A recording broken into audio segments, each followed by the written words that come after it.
નમસ્તે વિદ્યાર્થી મિત્રો, હું છું આપનો અંબુ સર. મારી યુટ્યુબ ચેનલમાં આપ સર્વેનું હાર્દિક સ્વાગત કરું છું. મિત્રો, આજે આપણે ધોરણ 11 તત્વજ્ઞાન પ્રકરણ નંબર 1 નો ખૂબ જ મોસ્ટ ઇમ્પોર્ટન્ટ પ્રશ્નની આપણે ચર્ચા કરવાના છે. કયા મોસ્ટ ઇમ્પોર્ટન્ટ પ્રશ્ન? દલીલોના પ્રકારો ઉદાહરણ સહિત સમજાવો, અથવા નિગમનલક્ષી દલીલ અને વ્યાપ્તિલક્ષી દલીલ એટલે શું, તેમની વચ્ચેનો તફાવત સ્પષ્ટ કરો. મિત્રો, આ પ્રશ્ન 4 ગુણની અંદર પૂછાઈ શકે છે અને આ પ્રકરણનો ખૂબ જ ઇમ્પોર્ટન્ટ પ્રશ્ન છે. મિત્રો, હું તમને દલીલના પ્રકારો સમજાવું એ પહેલાં, આપ નવા છો તો મારી યુટ્યુબ ચેનલને સબસ્ક્રાઈબ કરવાનું ભૂલશો નહીં. એની બાજુમાં બેલ આઇકોન છે, જેને પ્રેસ કરો, જેથી મારા નવા વિડીયોના નોટિફિકેશન આપને નિયમિત મળતા રહે, હું પણ આપને નિયમિત મળતો રહું. તો મિત્રો, શરૂ કરીએ દલીલના પ્રકારો ઉદાહરણ સહિત સમજવાનું. મિત્રો, હું તમને દલીલના પ્રકારો સમજાવું એ પહેલાં અત્યાર સુધી મેં તમને 4 પ્રશ્નોની સમજૂતી આપી છે અને 4 પ્રશ્નોની અંદર કેટલાક પ્રશ્નો તો તમને ખબર પડવી જ જોઈએ. પહેલાં હું તમને એ પ્રશ્નો પૂછીને માહિતી માગું છું. એ માહિતી માગું એ પહેલાં મિત્રો, મારી તમને એક ખાસ વિનંતી છે કે વિડીયોને અંત સુધી જોવાનું રાખો, જેથી કરીને તમને હું વિડીયોના અંતમાં કેટલીક ટિપ્સ અને ટેકનિક આપું છું એ તમે સારી રીતે સમજી શકો. તો મિત્રો, શરૂ કરીએ દલીલના પ્રકારોને ઉદાહરણ સહિત સમજીએ પહેલાં હું તમને કેટલાક પ્રશ્નો પૂછું, જેના જવાબો તમે મને આપો. સૌથી પહેલો પ્રશ્ન, તર્કશાસ્ત્રનો અભ્યાસ વિષય શું બને છે? મિત્રો, તર્કશાસ્ત્રનો અભ્યાસ વિષય તાર્કિક વિચારણા બને છે. તાર્કિક વિચારણા શેની બનેલી હોય છે? તાર્કિક વિચારણા મિત્રો અનુમાનોની બનેલી હોય છે. અનુમાનની શાબ્દિક રજૂઆત કરવામાં આવે તો શું બને છે? અનુમાનની શાબ્દિક રજૂઆત કરવામાં આવે તો દલીલ બને છે. મિત્રો, દલીલ એટલે શું? દલીલ એટલે વિધાનોનો એક એવો સમૂહ જેમાં 2 ભાગમાં વહેંચાયેલો હોય છે. નંબર 1, આધાર વિધાન કે આધાર વિધાનો, અને નંબર 2, ફલિત વિધાન. મિત્રો, દલીલો શેની બનેલી હોય છે? દલીલો વિધાનોની બનેલી હોય છે. દલીલમાં કયા વિધાનો હોય છે? દલીલમાં 2 વિધાનો હોય છે. એક આધાર વિધાનો અને નંબર 2 ફલિત વિધાન. મિત્રો, દલીલમાં ફલિત વિધાનની સંખ્યા કેટલી હોય છે? દલીલમાં ફલિત વિધાનની સંખ્યા 1 જ હોય છે. જ્યારે મિત્રો, દલીલમાં આધાર વિધાનની સંખ્યા કેટલી હોય છે? મિત્રો, દલીલમાં આધાર વિધાનની સંખ્યા 1 કે તેથી વધારે હોય છે. 1 કે તેના કરતાં વધારે હોય છે, અથવા 1 અથવા 1 કરતાં વધારે હોય છે, એમ જુદી જુદી રીતે કહી શકાય છે.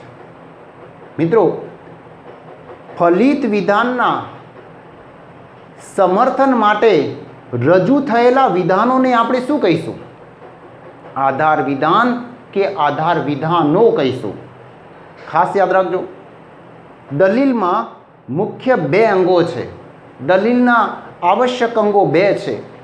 એક આધાર વિધાન કે આધાર વિધાનો, અને નંબર 2 ફલિત વિધાન. આધાર વિધાન અને ફલિત વિધાન બંને પરસ્પર કઈ રીતે સંકળાયેલા હોય છે? તાર્કિક રીતે સંકળાયેલા હોય છે. અને એટલે જ દલીલમાં મુખ્ય કથન કોને કહેવાય? દલીલકર્તાનું મુખ્ય કથન કયું છે? ફલિત વિધાન. જ્યારે ફલિત વિધાનના સમર્થન માટે જે વિધાન કે વિધાનો રજૂ થયેલા હોય એને આપણે શું કહીએ છીએ? આધાર વિધાન કે આધાર વિધાનો કહીએ છીએ મિત્રો. પણ એક વાત યાદ રાખજો કે ફલિત વિધાનના સમર્થન માટે રજૂ થયેલા આધાર વિધાન કે આધાર વિધાનોમાં પુરાવાઓનું સ્વરૂપ એક સરખું હોતું નથી. આધાર વિધાનો ફલિત વિધાનના સમર્થન માટે રજૂ થતા પુરાવાઓનું સ્વરૂપ એક સરખી રીતે રજૂ કરતા નથી. અને એટલે જ ફલિત વિધાનના સમર્થન માટે આધાર વિધાનમાં રજૂ થયેલા પુરાવાઓને આધારે, પુરાવાના સ્વરૂપને આધારે, પુરાવાને અનુલક્ષીને અહીંયા મિત્રો દલીલના મુખ્ય બે પ્રકારો પડે છે. દલીલના મુખ્ય બે પ્રકારો પડે છે. યાદ રાખજો, દલીલના મુખ્ય બે પ્રકારો કયા છે? દલીલના મુખ્ય બે પ્રકારો, નંબર 1 નિગમનલક્ષી દલીલ અને નંબર 2 વ્યાપ્તિલક્ષી દલીલ. મોસ્ટ ઇમ્પોર્ટન્ટ બાબત છે મિત્રો. આર્ય ફરીથી કહું છું કે દલીલના મુખ્ય બે પ્રકારો પડે છે: નિગમનલક્ષી દલીલ, ડિડક્ટિવ અને ઇનડિડક્ટિવ. અહીંયા બે પ્રકારો છે આર્ગ્યુમેન્ટના. તો અહીંયા આપણે આ નિગમનલક્ષી દલીલ એટલે શું અને વ્યાપ્તિલક્ષી દલીલ એટલે શું ને સમજવાની છે. એટલું જ નહીં, નિગમનલક્ષી દલીલ અને વ્યાપ્તિલક્ષી દલીલ વચ્ચેનો આપણે તફાવત સ્પષ્ટ કરવાનો છે. અને નિગમનલક્ષી દલીલ અને વ્યાપ્તિલક્ષી દલીલને ઓળખવી પડશે મિત્રો. જો તમે નિગમનલક્ષી દલીલ અને વ્યાપ્તિલક્ષી દલીલ વચ્ચેનો તફાવત પાડી શકશો તો જ તમે નિગમનલક્ષી દલીલ અને વ્યાપ્તિલક્ષી દલીલને ઓળખી શકશો. પરીક્ષામાં તમને કઈ નિગમનલક્ષી દલીલ છે અને કઈ વ્યાપ્તિલક્ષી દલીલ છે એ પ્રશ્ન પૂછાશે. તો મિત્રો શરૂ કરીએ. સૌથી પહેલો પ્રશ્ન કે નિગમનલક્ષી દલીલ એટલે શું? યાદ રાખો, સૌથી પહેલો પ્રશ્ન કયો? નિગમનલક્ષી દલીલ એટલે શું? અહીંયા હું તમને નિગમનલક્ષી દલીલની ડેફિનેશન આપું છું. શું ડેફિનેશન આપવાનું? કે જે દલીલમાં આધાર વિધાન અને ફલિત વિધાન વચ્ચે ગર્ભિતાર્થ સંબંધ રહેલો હોય તે દલીલને નિગમનલક્ષી દલીલ તરીકે ઓળખવામાં આવે છે. ફરીથી કહું છું મિત્રો, જો અહીંયા મેં લખેલું છે કે જે દલીલના આવી એટલે આધાર વિધાન, ટૂંકમાં લખ્યું છે આધાર વિધાન, અને ફવી એટલે ફલિત વિધાન, ટૂંકમાં લખ્યું છે આધાર વિધાન અને ફલિત વિધાન વચ્ચે કેવો સંબંધ? ગર્ભિતાર્થ સંબંધ. ખાસ યાદ રાખજો, કેવો સંબંધ? ગર્ભિતાર્થ સંબંધ રહેલો હોય તો તે દલીલને નિગમનલક્ષી દલીલ કહે છે. તમે કહેશો કે સાહેબ નિગમનલક્ષી દલીલનું ઉદાહરણ આપો તો સમજાય. તો મિત્રો સૌથી પહેલાં હું તમને આ નિગમનલક્ષી દલીલના બે ઉદાહરણ આપું છું. જુઓ, નંબર 1, આ પહેલું ઉદાહરણ જુઓ. સર્વ માતાઓ પ્રેમાળ છે, પહેલું આધાર વિધાન.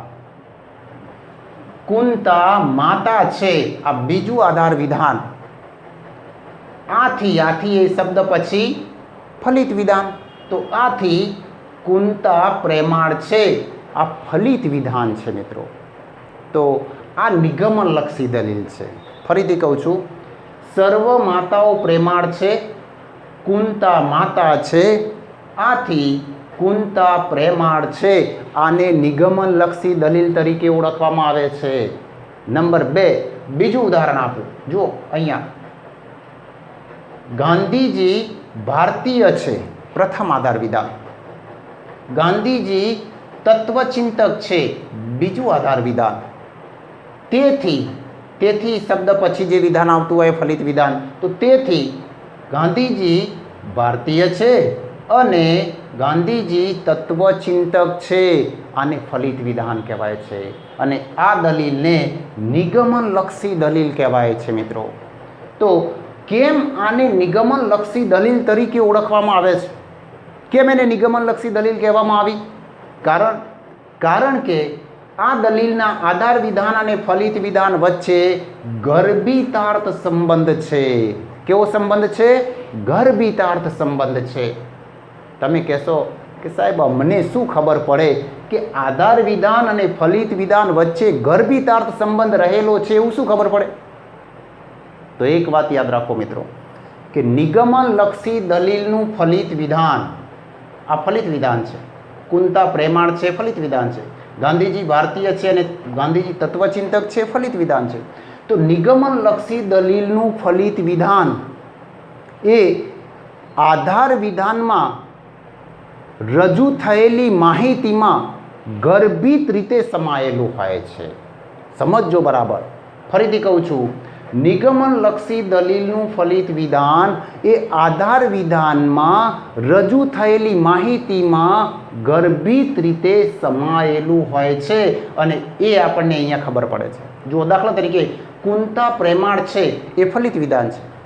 એ આધાર વિધાનમાં એટલે કે સર્વ માતાઓ પ્રેમાળ છે, કુંતા માતા છે, તો અહીંયા જો એનો ઉલ્લેખ આવી જાય છે, કુંતા માતા છે, ગર્ભિત રીતે સમાયેલું છે. આધાર વિધાનમાં એની માહિતી સમાયેલી છે. અહીંયા પણ તમે જુઓ, ગાંધીજી ભારતીય છે અને ગાંધીજી તત્વચિંતક છે, આ ફલિત વિધાન છે. પણ આ ફલિત વિધાન આધાર વિધાનમાં સમાયેલું છે. ગાંધીજી ભારતીય છે, ગાંધીજી તત્વચિંતક છે, આ બંને આધાર વિધાનમાં ગાંધીજીનો ઉલ્લેખ આવે છે. સમજાય છે મિત્રો? તો નિગમનલક્ષી દલીલ એટલે શું? નિગમનલક્ષી દલીલ એટલે જે દલીલના આધાર વિધાન અને ફલિત વિધાન વચ્ચે ગર્ભિતાર્થ સંબંધ રહેલો હોય છે તે દલીલને નિગમનલક્ષી દલીલ તરીકે ઓળખવામાં આવે છે. સમજાઈ ગયું મિત્રો? નંબર 2, બીજો પ્રકાર. દલીલનો બીજો પ્રકાર કયો? દલીલનો બીજો પ્રકાર છે વ્યાપ્તિલક્ષી દલીલ. કયો પ્રકાર? વ્યાપ્તિલક્ષી દલીલ. આ વ્યાપ્તિલક્ષી દલીલ એટલે શું? વ્યાપ્તિલક્ષી દલીલની ડેફિનેશન આપવી હોય તો શું આપવાની? વ્યાપ્તિલક્ષી દલીલ એટલે જે દલીલના આધાર વિધાન અને ફલિત વિધાન વચ્ચે સંભવિતાર્થ સંબંધ રહેલો હોય. કેવો સંબંધ? સંભવિતાર્થ સંબંધ રહેલો હોય તો તે દલીલને વ્યાપ્તિલક્ષી દલીલ કહે છે. ફરીથી મિત્રો યાદ કરો, વ્યાપ્તિલક્ષી દલીલની ડેફિનેશન શું યાદ રાખશો? તો વ્યાપ્તિલક્ષી દલીલને ફરીથી કહું છું કે જે દલીલના આધાર વિધાન અને ફલિત વિધાન વચ્ચે કેવો સંબંધ રહેલો હોય? સંભવિતાર્થ. કેવો સંબંધ રહેલો હોય? સંભવિતાર્થ સંબંધ રહેલો હોય તો તે દલીલને વ્યાપ્તિલક્ષી દલીલ તરીકે ઓળખવામાં આવે છે. દાખલા તરીકે કોને વ્યાપ્તિલક્ષી દલીલ કહેવી? જુઓ, અહીંયા મેં તમને એક ઉદાહરણ આપું છું, 2 ઉદાહરણ આપું છું. પહેલું ઉદાહરણ જોઈએ. રીતેશ બાળક છે અને તેને મોબાઈલ જોવો ગમે છે. આ પ્રથમ આધાર વિધાન છે. હિતેશ બાળક છે અને તેને મોબાઈલ જોવો ગમે છે. આ બીજું આધાર વિધાન છે. ગીતેશ બાળક છે અને તેને મોબાઈલ જોવો ગમે છે. આ ત્રીજું આધાર વિધાન છે. તેથી જો તેથી શબ્દ ફલિત વિધાન નિર્દેશક આવી ગયો, તેથી શબ્દ પછી જે વિધાન આવે ફલિત વિધાન, તો તેથી સંભવિત છે કે સર્વ બાળકોને મોબાઈલ જોવો ગમે છે. આ ફલિત વિધાન છે મિત્રો. તો આવા પ્રકારની જે દલીલ હોય એને આપણે વ્યાપ્તિલક્ષી દલીલ તરીકે ઓળખીશું. નંબર 2, બીજું ઉદાહરણ પણ જુઓ. અહીંયા સુવર્ણ ધાતુ છે અને ગરમીથી પ્રસરે છે. આ પ્રથમ આધાર વિધાન છે. ચાંદી ધાતુ છે અને ગરમીથી પ્રસરે છે. આ બીજું આધાર વિધાન છે. લોખંડ ધાતુ છે અને ગરમીથી પ્રસરે છે. આ ત્રીજું આધાર વિધાન છે. તેથી શબ્દ પછી ફલિત વિધાન. તેથી સંભવ છે કે સર્વ ધાતુઓ ગરમીથી પ્રસરે છે. આ ફલિત વિધાન છે. તો આવા પ્રકારની જે દલીલ હોય એને પણ આપણે વ્યાપ્તિલક્ષી દલીલ તરીકે ઓળખવામાં આવે છે મિત્રો. કેમ? આ બંને વ્યાપ્તિલક્ષી દલીલો કહેવાય આ બંને વ્યાપ્તિલક્ષી દલીલો એટલા માટે કહેવાય છે કે આ બંને દલીલોમાં એટલે કે વ્યાપ્તિલક્ષી દલીલમાં આધાર વિધાન અને ફલિત વિધાન વચ્ચે કેવો સંબંધ હોય છે? સંભવિતાર્થ. કેવો સંબંધ હોય છે? સંભવિતાર્થ સંબંધ હોય છે. દાખલા તરીકે તમે કહેશો કે સાહેબ સંભવિતાર્થ સંબંધ છે એવી કેવી રીતે ખબર પડશે? અહીંયા સંભવિતાર્થ સંબંધ છે એવું ત્યારે તમને ખબર પડશે કે ફલિત વિધાનના સમર્થન માટે આધાર વિધાનમાં જે માહિતી રજૂ થયેલી હોય છે એ માહિતી અહીંયા પર્યાપ્ત હોતી નથી, પૂરતી હોતી નથી. 1 નંબર 2, આધાર વિધાનમાં જે માહિતી રજૂ થયેલી હોય છે એના કરતાં ફલિત વિધાનમાં વધારાની માહિતી રજૂ થયેલી હોય છે. કેવી? વધારાની માહિતી રજૂ થયેલી હોય છે. જુઓ, ત્રીજી વાત કે વ્યાપ્તિલક્ષી દલીલનું ફલિત વિધાન એ આધાર વિધાનમાં ગર્ભિત રીતે સમાયેલું હોતું નથી. એ માત્ર સંભાવના રજૂ કરે છે. એ સંભવિત બતાવવામાં આવેલું હોય છે. તો જ્યાં સંભાવનાઓ રજૂ થતી હોય ત્યાં વ્યાપ્તિલક્ષી દલીલ તરીકે ઓળખવામાં આવે છે.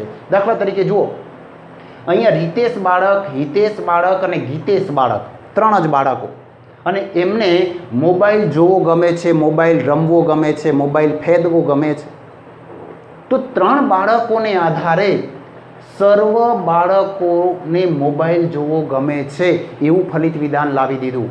સર્વ બાળકો એટલે મિત્રો જગતના તમામ બાળકોનો સમાવેશ થઈ જાય, જગતના બધા જ બાળકોનો સમાવેશ થઈ જાય. તો આ 3 જ બાળકોને આધારે આપણે સર્વ બાળકો અંગે અહીંયા માહિતી ફલિત વિધાનમાં રજૂ કરેલી છે. તો આ માહિતી આધાર વિધાનમાં સમાયેલી નથી. નંબર 2, અહીંયા પણ તમે જુઓ કે સોનું, ચાંદી અને લોખંડ આ 3 ધાતુઓ છે, અને આ 3 ધાતુઓ ગરમીથી પ્રસરે છે. તો એને આધારે આપણે એવી સંભાવના બતાવી દીધી, એવી સંભવિતતા રજૂ કરી દીધી કે સર્વ ધાતુઓ ગરમીથી પ્રસરે છે. સર્વ ધાતુઓ, ધાતુઓ ઘણી બધી છે, તો જેટલી પણ ધાતુઓ છે એ બધી ગરમીથી પ્રસરે છે એવી સંભાવના વ્યક્ત કરી દીધી. તો મિત્રો, જે દલીલના આધાર વિધાન અને ફલિત વિધાન વચ્ચે સંભવિતાર્થ સંબંધ રહેલો હોય તે દલીલને વ્યાપ્તિલક્ષી દલીલ તરીકે ઓળખવામાં આવે છે. તો મિત્રો, એક વાત ખાસ યાદ રાખો કે દલીલના મુખ્ય કેટલા પ્રકારો? 2 પ્રકારો. કેટલા પ્રકારો છે? 2 પ્રકારો છે. દલીલના મુખ્ય 2 પ્રકારો કયા છે? દલીલના મુખ્ય 2 પ્રકારો, નંબર 1 નિગમનલક્ષી દલીલ અને નંબર 2 વ્યાપ્તિલક્ષી દલીલ. તો મિત્રો, નિગમનલક્ષી દલીલ એટલે શું અને ઉદાહરણ સહિત સમજ્યા. વ્યાપ્તિલક્ષી દલીલ એટલે શું એને પણ આપણે ઉદાહરણ સહિત સમજ્યા. પણ સૌથી મોસ્ટ ઇમ્પોર્ટન્ટ બાબત એ છે કે તમે નિગમનલક્ષી દલીલ અને વ્યાપ્તિલક્ષી દલીલ વચ્ચેનો તફાવત સ્પષ્ટ કરવો પડશે. બંને વચ્ચે શું તફાવત છે? તો આપણે અહીંયા એના પછીનો મુદ્દો જોઈએ કે નિગમનલક્ષી અને વ્યાપ્તિલક્ષી દલીલ વચ્ચેનો તફાવત. આ તફાવત મોસ્ટ ઇમ્પોર્ટન્ટ છે મિત્રો. દર વખતે પરીક્ષામાં નિગમનલક્ષી અને વ્યાપ્તિલક્ષી દલીલનો તફાવત પૂછાય જ છે. તો તમારે આ તફાવતને બહુ સારી રીતે તૈયાર કરવાનો છે, અને મેં અહીંયા બહુ સરળ રીતે તફાવતના મુદ્દાઓ અહીંયા તમારી સમક્ષ રજૂ કર્યા છે. તો જુઓ, અહીંયા એક બાજુ નિગમનલક્ષી દલીલ અને બીજી બાજુ વ્યાપ્તિલક્ષી દલીલ, આ બંને વચ્ચે અહીંયા કેટલાક તફાવતના મુદ્દાઓ આપણે અહીંયા સ્પષ્ટ કરીએ છીએ. તો સૌથી પહેલો તફાવતનો મુદ્દો, સૌથી પહેલાં આપણે નિગમનલક્ષી દલીલ વિશે જોઈશું. તો નિગમનલક્ષી દલીલમાં આધાર વિધાન અને ફલિત વિધાન વચ્ચે કેવો સંબંધ રહેલો હોય છે મિત્રો? ગર્ભિતાર્થ સંબંધ રહેલો હોય છે. કેવો સંબંધ રહેલો હોય છે? ગર્ભિતાર્થ સંબંધ રહેલો હોય છે. જ્યારે વ્યાપ્તિલક્ષી દલીલમાં આધાર વિધાન અને ફલિત વિધાન વચ્ચે સંભવિતાર્થ સંબંધ રહેલો હોય છે. કેવો સંબંધ રહેલો હોય છે? સંભવિતાર્થ સંબંધ રહેલો હોય છે. ગર્ભિતાર્થ સંબંધ કોને કહેવાય? અને સંભવિતાર સંબંધ કોને કહેવાય એ મેં તમને આગળ સમજાવ્યું. ગર્ભિતાર સંબંધ એટલે આ ફલિત વિધાન આધાર વિધાનમાં ગર્ભિત રીતે સમાયેલું હોય છે. સંભવિતાર સંબંધ એટલે આધાર વિધાન કરતાં ફલિત વિધાનમાં સંભવિતતા રજૂ કરવામાં આવેલી હોય છે. તો અહીંયા નિગમનલક્ષી દલીલ અને વ્યાપ્તિલક્ષી દલીલ વચ્ચેનો પહેલો તફાવતનો મુદ્દો શું બન્યો? પહેલો તફાવતનો મુદ્દો ગર્ભિતાર સંબંધ, સંભવિતાર સંબંધ. સમજાયું મિત્રો? આપણે એક પોઈન્ટ યાદ રાખીશું. નંબર 2, બીજો તફાવતનો મુદ્દો સ્પષ્ટ કરીએ મિત્રો. નિગમનલક્ષી દલીલ અને વ્યાપ્તિલક્ષી દલીલ વચ્ચેનો બીજો તફાવતનો મુદ્દો શું બને છે? જુઓ, નિગમનલક્ષી દલીલમાં આધાર વિધાન કરતાં ફલિત વિધાન વિસ્તૃત માહિતી આપતું નથી. ફરીથી કહું છું, નિગમનલક્ષી દલીલમાં આધાર વિધાન કરતાં ફલિત વિધાન વિસ્તૃત માહિતી આપતું નથી. જ્યારે વ્યાપ્તિલક્ષી દલીલમાં આધાર વિધાન કરતાં ફલિત વિધાન એ વિસ્તૃત માહિતી આપે છે. દાખલા તરીકે મેં તમને હમણાં અહીંયા જ કહ્યું ઉદાહરણમાં કે જો વ્યાપ્તિલક્ષી દલીલમાં કેટલાક જ વ્યક્તિઓની વાત કરવામાં આવેલી છે, કેટલીક જ બાબતોને લગતું હોય છે. આધાર વિધાનનું કેટલીક બાબતોને લગતું હોય છે, જ્યારે ફલિત વિધાન એ સર્વ બાબતોને લગતું હોય છે. નિગમનલક્ષી દલીલમાં આપણે સર્વ ઉપરથી કેટલાક ઉપર આવીએ છીએ, જ્યારે વ્યાપ્તિલક્ષી દલીલમાં કેટલાક ઉપરથી આપણે સર્વ ઉપર જઈએ છીએ. તો એનો મતલબ શું થયો કે નિગમનલક્ષી દલીલમાં આધાર વિધાન કરતાં ફલિત વિધાન વિસ્તૃત માહિતી આપતું નથી, જ્યારે વ્યાપ્તિલક્ષી દલીલમાં આધાર વિધાન કરતાં ફલિત વિધાન વિસ્તૃત માહિતી આપે છે, વધારાની માહિતી આપે છે. જેમ કે સર્વ બાળકોને મોબાઈલ જોવો ગમે છે, તો સર્વ બાળકોની વાત આવી ગઈ. સર્વ ધાતુઓ ગરમીથી પ્રસરે છે, તો સર્વ ધાતુઓની વાત આવી ગઈ, વધારાની માહિતી આવી ગઈ. નંબર 3, ત્રીજો તફાવતનો મુદ્દો સ્પષ્ટ કરીએ મિત્રો. નિગમનલક્ષી દલીલ અને વ્યાપ્તિલક્ષી દલીલ વચ્ચેનો ત્રીજો તફાવતનો મુદ્દો શું બને છે મિત્રો? જુઓ, નિગમનલક્ષી દલીલમાં આધાર વિધાન સત્ય હોય તો તેનું ફલિત વિધાન અનિવાર્ય રીતે સત્ય હોય છે.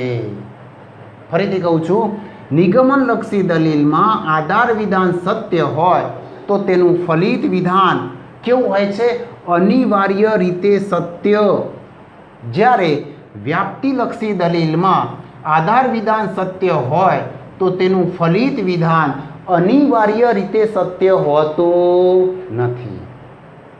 અનિવાર્ય રીતે સત્ય કહી શકતા નથી. દાખલા તરીકે આપણે માનીએ છીએ કે રીતેશ બાળક છે, હિતેશ બાળક છે, ગીતેશ બાળક છે, એમને મોબાઈલ જોવો ગમે છે, પણ સર્વ બાળકોને મોબાઈલ જોવો ગમે છે એ સત્ય છે એવું ન કહી શકાય.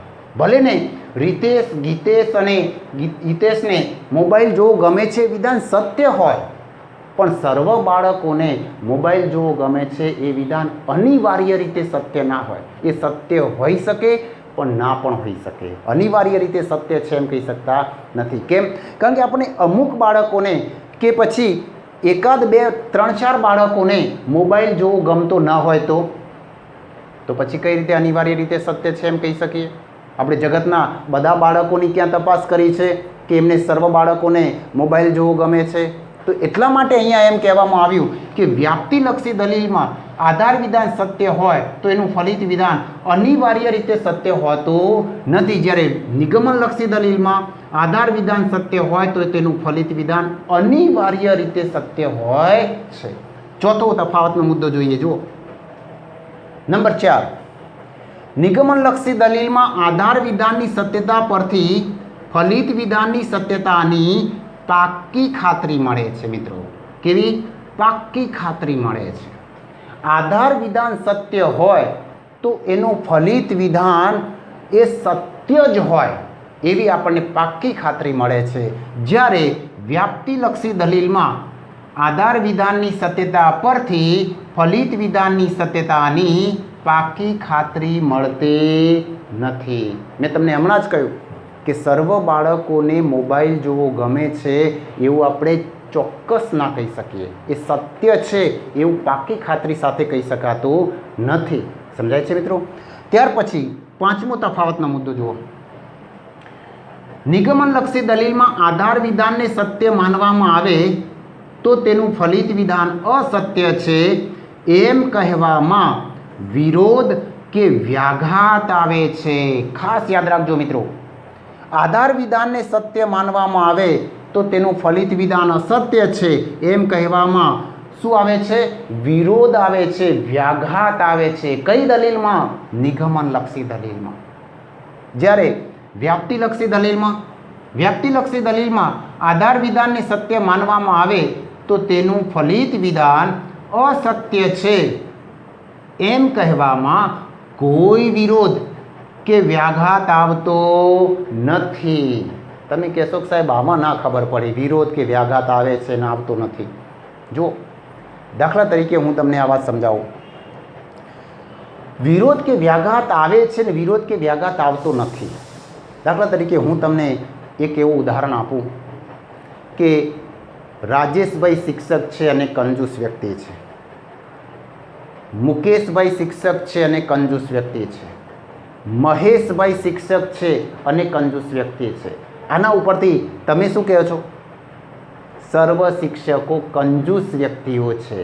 આ વ્યાપ્તિલક્ષી દલીલ થઈ કહેવાય. કેવી દલીલ કહેવાય મિત્રો? વ્યાપ્તિલક્ષી દલીલ. સમજાય છે? હવે વ્યાપ્તિલક્ષી દલીલમાં જુઓ તમે કે વ્યાપ્તિલક્ષી દલીલમાં આધાર વિધાનને સત્ય માની લો કે રાજેશભાઈ, મુકેશભાઈ અને મહેશભાઈ શિક્ષક હોય ને કંજૂસ પણ હોય, એ સત્ય છે એમ માનીએ તો પણ એનું ફલિત વિધાન અસત્ય છે. ફલિત વિધાન અસત્ય છે મતલબ કયું ફલિત વિધાન? સર્વ શિક્ષકો કંજૂસ વ્યક્તિઓ છે, અસત્ય છે એમ કહેવામાં કોઈ વિરોધ કે વ્યાઘાત આવતો નથી. એ અસત્ય છે એમ કહેવામાં કોઈ વિરોધ થતો નથી, કોઈ વિરોધી વાત થતી નથી. હોઈ શકે, આપણે એમ કહી શકીએ કે હોઈ શકે છે, ના પણ હોય, કોઈ વિરોધ કે વ્યાઘાત આવતો નથી. જ્યારે નિગમનલક્ષી દલીલમાં એવું બને છે મિત્રો, દાખલા તરીકે હું એમ કહું કે સર્વ શિક્ષકો સેવાભાવી છે, અંબુસર શિક્ષક છે અને તેથી અંબુસર સેવાભાવી છે. તો જુઓ, સર્વ શિક્ષકો સેવાભાવી છે એને સત્ય માનવામાં આવે, અંબુસર શિક્ષક છે એને સત્ય માનવામાં આવે, તો અંબુસર સેવાભાવી નથી એમ કહેવામાં એ અસત્ય છે એમ કહેવામાં આપણને વિરોધી લાગે છે. આપણે વિરોધી વાત કરતા હોય એવું લાગે છે, એમાં વ્યાઘાત આવતો હોય એવું લાગે છે. સમજાય છે? વિરોધ, તાર્કિક દ્રષ્ટિએ આપણને વિરોધ દેખાય છે. તો આ રીતે અહીંયા એમ માનવામાં આવે છે. તો ફરીથી નિગમનલક્ષી અને વ્યાપ્તિલક્ષી દલીલનો પાંચમો તફાવતનો મુદ્દો કયો બન્યો? નિગમનલક્ષી દલીલમાં આધાર વિધાનને સત્ય માનવામાં આવે તો તેનું ફલિત વિધાન અસત્ય છે એમ કહેવામાં વિરોધ કે વ્યાઘાત આવે છે. જ્યારે વ્યાપ્તિલક્ષી દલીલમાં આધાર વિધાનને સત્ય માનવામાં આવે તો તેનું ફલિત વિધાન અસત્ય છે એમ કહેવામાં કોઈ વિરોધ કે વ્યાઘાત આવતો નથી. સમજાયું મિત્રો? નંબર 6, છઠ્ઠો તફાવતનો મુદ્દો જુઓ.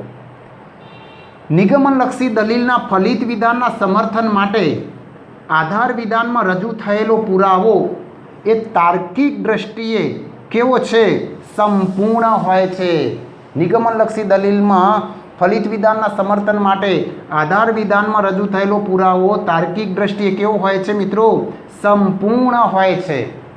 જ્યારે વ્યાપ્તિલક્ષી દલીલમાં ફલિત વિધાનના સમર્થન માટે આધાર વિધાનમાં રજૂ થયેલો પુરાવો તાર્કિક દ્રષ્ટિએ કેવો હોય છે? સંપૂર્ણ નહીં પણ આંશિક હોય છે. કેવો હોય છે? સંપૂર્ણ નહીં પણ આંશિક હોય છે. સમજાય છે મિત્રો? તો અહીંયા પુરાવાના સંદર્ભમાં આપણે તફાવતનો મુદ્દો ઊભો કર્યો. ત્યાર પછી નંબર 7, સાતમો તફાવતનો મુદ્દો જુઓ. નિગમનલક્ષી દલીલમાં આધાર વિધાનની સત્યતાને આધારે ફલિત વિધાનની સત્યતાની સાબિતી મળે છે મિત્રો. આપણને એની સાબિતી મળે છે. જ્યારે વ્યાપ્તિલક્ષી દલીલમાં આધાર વિધાનની સત્યતાને આધારે ફલિત વિધાનની સત્યતાની સાબિતી મળતી નથી. આપણને સાબિતી મળતી નથી. જો મિત્રો, હવે આઠમો તફાવતનો મુદ્દો જોઈએ. નિગમનલક્ષી દલીલ અને વ્યાપ્તિલક્ષી દલીલ વચ્ચે આઠમો તફાવતનો મુદ્દો શું બને છે?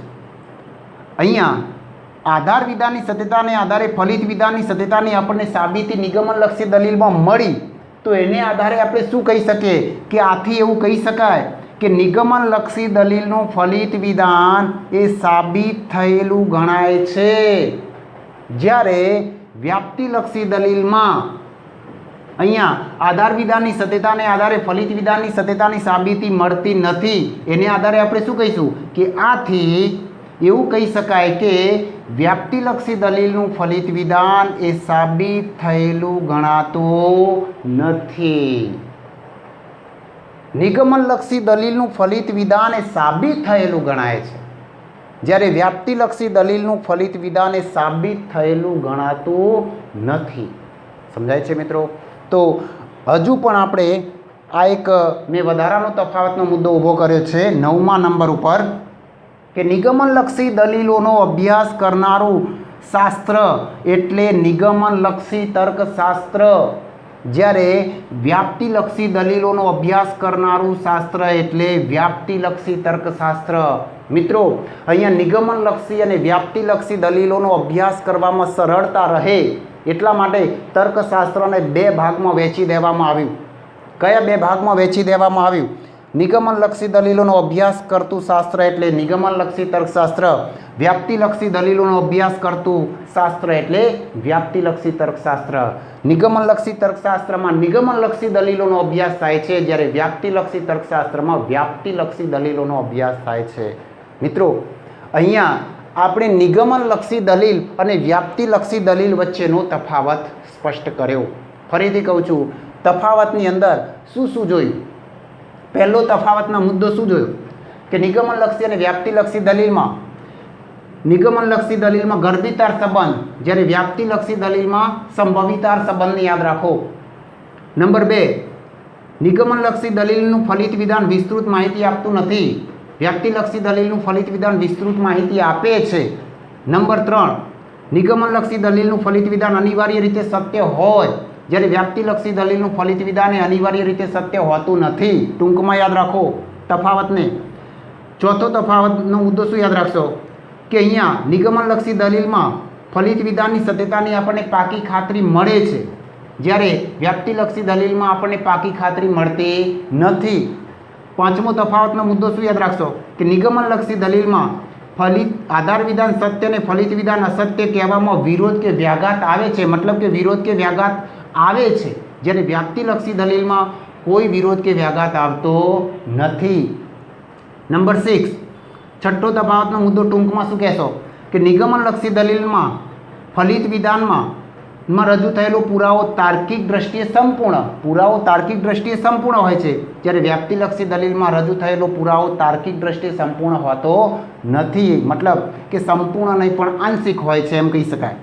સાતમો તફાવતનો મુદ્દો મેં શું આપ્યો કે નિગમનલક્ષી દલીલમાં ફલિત વિધાનની સત્યતાની આપણને સાબિતી મળે છે, જ્યારે વ્યાપ્તિલક્ષી દલીલમાં ફલિત વિધાનની સત્યતાની સાબિતી મળતી નથી. આઠમો તફાવતનો મુદ્દો આપણે શું આપ્યો? નિગમનલક્ષી દલીલનું ફલિત વિધાન સાબિત થયેલું ગણાય, જ્યારે વ્યાપ્તિલક્ષી દલીલનું ફલિત વિધાન એ સાબિત થયેલું ગણાતું નથી. નિગમનલક્ષી દલીલોનો અભ્યાસ કરનારું શાસ્ત્ર કયું છે? નિગમનલક્ષી તર્કશાસ્ત્ર. જ્યારે વ્યાપ્તિલક્ષી દલીલોનો અભ્યાસ કરનારું શાસ્ત્ર કયું છે? વ્યાપ્તિલક્ષી તર્કશાસ્ત્ર. તો મિત્રો, અહીંયા આપણે નિગમનલક્ષી તર્કશાસ્ત્ર અને વ્યાપ્તિલક્ષી તર્કશાસ્ત્ર, હવે આપણે આને પણ સમજી લઈએ. જુઓ, હવે આપણે 11મા ધોરણમાં આખું 11મું ધોરણમાં જે તર્કશાસ્ત્ર ભણીશું એ નિગમનલક્ષી તર્કશાસ્ત્ર ભણીશું. વ્યાપ્તિલક્ષી તર્કશાસ્ત્રનો અભ્યાસ આપણે છેક 12મા ધોરણની અંદર કરવાનો આવશે, ત્યાં સુધી આવશે નહીં. એટલે હવે જે કોઈ દલીલો આવશે કે દલીલ વપરાય કે દલીલ શબ્દનો ઉપયોગ થાય ત્યારે તમારે શું સમજવાનું? નિગમનલક્ષી દલીલ અને નિગમનલક્ષી તર્કશાસ્ત્ર. સમજાયું મિત્રો? વ્યાપ્તિલક્ષી દલીલનો અભ્યાસ હવે કરવાનો આપણે નથી, છેક 12મા ધોરણમાં કરીશું. મિત્રો, તમને અહીંયા પ્રશ્ન થાય કે આ નિગમનલક્ષી તર્કશાસ્ત્ર અને વ્યાપ્તિલક્ષી તર્કશાસ્ત્ર, નિગમનલક્ષી તર્કશાસ્ત્ર અને વ્યાપ્તિલક્ષી તર્કશાસ્ત્ર શું કાર્ય કરે છે? તો મિત્રો, નિગમનલક્ષી તર્કશાસ્ત્રનું કાર્ય શું છે? કે આધાર વિધાન અને ફલિત વિધાન વચ્ચેનો સંબંધ સમજાવવાનો અને પ્રમાણભૂત અને અપ્રમાણભૂત તર્ક ક્રિયા વચ્ચેનો ભેદ દર્શાવનારી પદ્ધતિઓ અને સિદ્ધાંતો આપવાનો છે. સમજાયું? આપણે એનો અભ્યાસ કરીશું. જ્યારે વ્યાપ્તિલક્ષી તર્કશાસ્ત્ર છે ને એ શું કાર્ય કરે છે એ તમને 12મા ધોરણમાં હું સમજાવીશ, પણ યાદ કરાવીશ 12મા ધોરણમાં કે વ્યાપ્તિલક્ષી તર્કશાસ્ત્રનું કાર્ય શું. વ્યાપ્તિલક્ષી તર્કશાસ્ત્રનું કાર્ય કારણ સંબંધનું સ્વરૂપ સમજાવવાનું એક, અને બીજું વ્યાપ્તિલક્ષી તર્કશાસ્ત્રનું કાર્ય એ છે કે વૈજ્ઞાનિક અન્વેષણ રીતિઓની સ્પષ્ટતા કરવાનું. વૈજ્ઞાનિક અન્વેષણ રીતિઓની સ્પષ્ટતા સ્થાપનાઓ કરવાનું આ બીજું મહત્ત્વનું કાર્ય છે. તો મિત્રો તમને એમ કહે થતું હશે કે નિગમનલક્ષી દલીલોનો ઉપયોગી છે અને વ્યાપ્તિલક્ષી દલીલો ઉપયોગી નથી. નિગમનલક્ષી દલીલો અને વ્યાપ્તિલક્ષી દલીલો બંને ઉપયોગી છે, પણ વ્યાપ્તિલક્ષી દલીલોનું પણ એટલું જ મહત્ત્વ છે મિત્રો. ઘણા એમ કહે કે વ્યાપ્તિલક્ષી દલીલો તો આપણને એના ફલિત વિધાનો તો અનિવાર્ય રીતે સત્ય હોતા નથી, પણ વ્યાપ્તિલક્ષી દલીલોનો ઉપયોગ આપણે રોજિંદા વ્યવહારમાં કરીએ છીએ. ઘણી વખતે વૈજ્ઞાનિક સંશોધનોમાં પણ વ્યાપ્તિલક્ષી દલીલોનો ઉપયોગ થાય છે મિત્રો. દાખલા તરીકે જુઓ, મેં અહીંયા એક વૈજ્ઞાનિક ઉદાહરણ આપ્યું કે સોનું ધાતુ છે ગરમીથી પ્રસરે છે, ચાંદી ધાતુ છે ગરમીથી પ્રસરે છે, લોખંડ ધાતુ છે ગરમીથી પ્રસરે છે, તે સર્વ ધાતુઓ ગરમીથી પ્રસરે છે. વૈજ્ઞાનિકોએ બધી ધાતુઓ નહીં પણ કેટલીક ધાતુઓને ગરમીથી પ્રસરતી જોઈ તો સર્વ ધાતુઓ ગરમીથી પ્રસરે છે એવું વ્યાપ્તિલક્ષી અનુમાન કરી શક્યા અને એના આધારે એ સંશોધન કરી શક્યા અને એ નિયમની સ્થાપના કરી શક્યા. તો વૈજ્ઞાનિક સંશોધનો માટે પણ વ્યાપ્તિલક્ષી દલીલોનો ઉપયોગ થઈ શકે છે મિત્રો. વ્યાપ્તિલક્ષી દલીલોનો ઉપયોગ રાજકારણને લગતી ચર્ચામાં પણ થાય છે. તમે જુઓ ટીવી ઉપર જ્યારે ડિબેટ ચાલતી હોય ત્યારે મોટાભાગે વ્યાપ્તિલક્ષી દલીલોનો જ ઉપયોગ અહીંયા થતો છે. અહીંયા વ્યાપ્તિલક્ષી દલીલનો ઉપયોગ એ કોર્ટની કાર્યવાહીઓમાં પણ થાય છે. જો બે વકીલો દલીલ કરતા હોય, જજ સાહેબ બંનેને સાંભળતા હોય ત્યારે પણ વ્યાપ્તિલક્ષી દલીલોનો અહીંયા ઉપયોગ થાય છે. તો વ્યાપ્તિલક્ષી દલીલોનો ઉપયોગ એવા અનેક મહત્ત્વના ક્ષેત્રોમાં થાય છે. એટલે વ્યાપ્તિલક્ષી દલીલોનું મહત્ત્વ ઓછું છે એવું આપણે કહી શકાય નહીં, પણ હા વ્યાપ્તિલક્ષી દલીલોનો અભ્યાસ આપણે 12મા ધોરણમાં કરીશું ત્યાં સુધી નહીં. હવે આપણે માત્ર નિગમનલક્ષી દલીલોનો જ અભ્યાસ કરીશું. તો મિત્રો અહીંયા મેં તમને દલીલના મુખ્ય 2 પ્રકારો સમજાવ્યા. કયા? નિગમનલક્ષી દલીલ અને વ્યાપ્તિલક્ષી દલીલ. અને નિગમનલક્ષી દલીલ એટલે શું એ સમજ્યા, વ્યાપ્તિલક્ષી દલીલ એટલે શું એને પણ સમજ્યા, અને નિગમનલક્ષી અને વ્યાપ્તિલક્ષી દલીલ વચ્ચેનો તફાવત પણ અહીંયા સ્પષ્ટ કર્યો. તો મિત્રો તમને મનોયત્ન 1.4 જે અહીંયા પેજ નંબર 14 ઉપર આપેલો હશે, પુસ્તકના પેજ નંબર 14 ઉપર આપેલો છે, તો એમાં 10 દલીલો આપેલી છે. એમાં કઈ નિગમનલક્ષી છે ને કઈ વ્યાપ્તિલક્ષી દલીલ છે એ પરીક્ષામાં પૂછાઈ શકે છે, તો એને બરાબર તૈયાર કરજો. તમને કહ્યું છે કે નિગમનલક્ષી દલીલમાં શું યાદ રાખવાનું, જ્યારે વ્યાપ્તિલક્ષી દલીલમાં નીચે ફલિત વિધાનમાં સંભવ છે, સંભવિત છે, સંભવિત છે કે એવું જ્યારે દર્શાવેલું હોય ત્યારે વ્યાપ્તિલક્ષી દલીલ તરીકે એને ઓળખવામાં આવે છે. તો મિત્રો તમને મારો આ વિડીયો ગમ્યો હશે. જો મારો આ વિડીયો ગમ્યો હોય તો જરૂર એક લાઈક બને છે અને તમારા મિત્રોને પણ તમે એને શેર કરો, અને હજુ સુધી તમે મારી યુટ્યુબ ચેનલને સબસ્ક્રાઈબ ન કરી હોય તો સબસ્ક્રાઈબ પણ કરી લો. મિત્રો મનમાં તમને કોઈ પ્રશ્ન હોય તો નીચે કોમેન્ટ બોક્સમાં જરૂર લખીને મોકલાવો, હું તમને એનું સમાધાન કરી આપીશ. તો મિત્રો અહીંયા આપણે નિગમનલક્ષી અને વ્યાપ્તિલક્ષી દલીલોને સમજ્યા. નેક્સ્ટ વિડીયો લઈને આવું ત્યાં સુધી હું રજા માગું છું. થેન્ક યુ, ધન્યવાદ. જય હિન્દ, જય ભારત.